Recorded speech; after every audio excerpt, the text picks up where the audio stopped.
Now that you are prepared, it's time to apply the dry cow therapy. First, check the weather. If it is raining and water is running down the teats, postpone. If it is cold, you may choose to warm the syringes to make them easier to infuse, but this is not essential. The best way to warm the syringes is to float the dry cow therapy bucket in a larger bucket containing warm water. Do not pour warm water into the bucket of syringes because they will become wet and contaminated. If you do warm the syringes, they need only be warmed to approximately 20 degrees Celsius. The hot water in many cow sheds is almost boiling. Overheating the dry cow therapy could burn the cow's teats and possibly damage the dry cow therapy. As you set the shed up, think about light. In herringbone sheds, cows are best rowed up on the wall side so the light is shining onto their udders. It can be difficult to find the teat orifice in dim light, especially in cows with black teat ends, and this increases your risk of damaging teats. Set everything up so it is within reach but sheltered from contamination. Keep the lids on dry cow therapy buckets. Set up buckets of warm water with disinfectant for washing hands between animals and change as needed. Make sure there are rubbish bins available because you don't want syringes, caps and wipes blocking effluent systems. Make sure it is clear which cows are getting what dry cow therapy, especially if there is a large team working in the shed. Mark and record the IDs of animals treated with teat seal or antibiotic dry cow therapy and record batch and expiry numbers of products. When administering dry cow therapy, good technique and excellent hygiene are essential.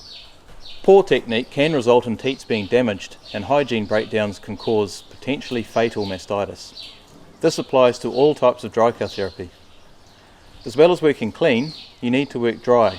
Your hands, the syringe and the cow's teat end should all be dry.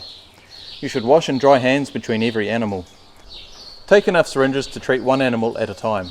If you carry more than enough for one animal, you run the risk of inadvertently missing or double treating a quarter without noticing. First, the animals are loaded so they are not loosely packed and mobile. When you approach the cow or heifer, let her know you are there. Mark her up as required. Check for clinical mastitis. If you find a case, always change your gloves to prevent cross-contamination. Talk to your vet about treatment. Try to keep one hand on the teat the whole time instead of taking it on and off, which will unsettle the cow. If the cow is agitated, check you aren't pulling the long hair around her teat. The same person should clean the teat and administer the dry cow therapy. We recommend a teat-by-teat approach because it minimises the time between cleaning and administering. Do the cow's front teats first. Cleaning should focus on teat ends, not the whole teat. Cleaning requires mechanical removal of dirt. Spraying meths or teat spray is not enough and will not kill microbes suspended in dirt.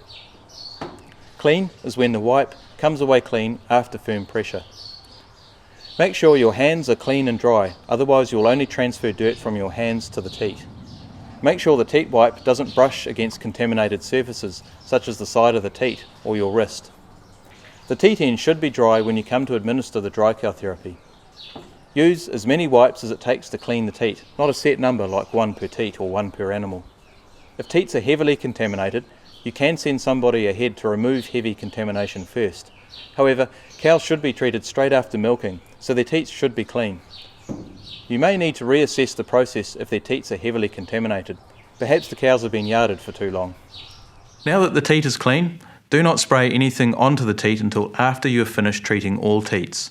If you do, there will be a drop hanging off the teat containing contaminants that have run down from higher up the teat and udder. Take a syringe and remove the cap by gently bending the tip until the cap releases. Don't use your mouth because you might contaminate the syringe or damage the syringe tip with your teeth. Drop the cap into a bin. Strip some milk out if you cannot see the teat orifice. Hold the syringe like this and use the hand that is holding the teat to anchor the syringe so you have better control. Make sure the teat is straight and not kinked.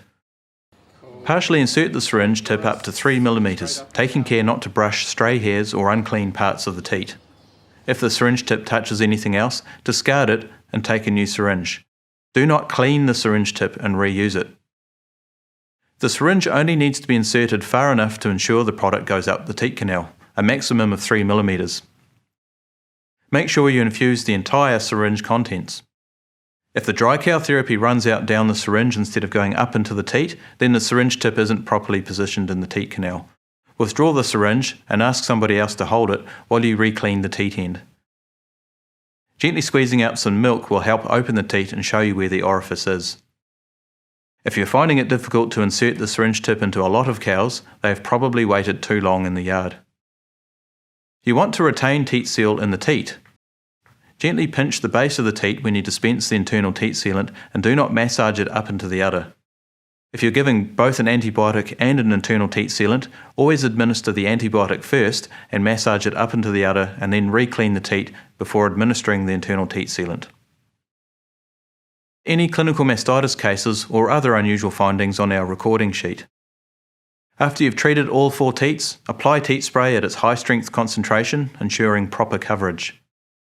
Each operator should mark animals with a unique colour to help troubleshoot any mastitis cases that occur. If you get heavily contaminated, stop and clean yourself. Before you move on to the next animal, wash and dry your hands and take another set of syringes. Wiping your hands down with teat wipes is not enough, as this only spreads the contamination evenly across your hands. Always dry your hands after washing them.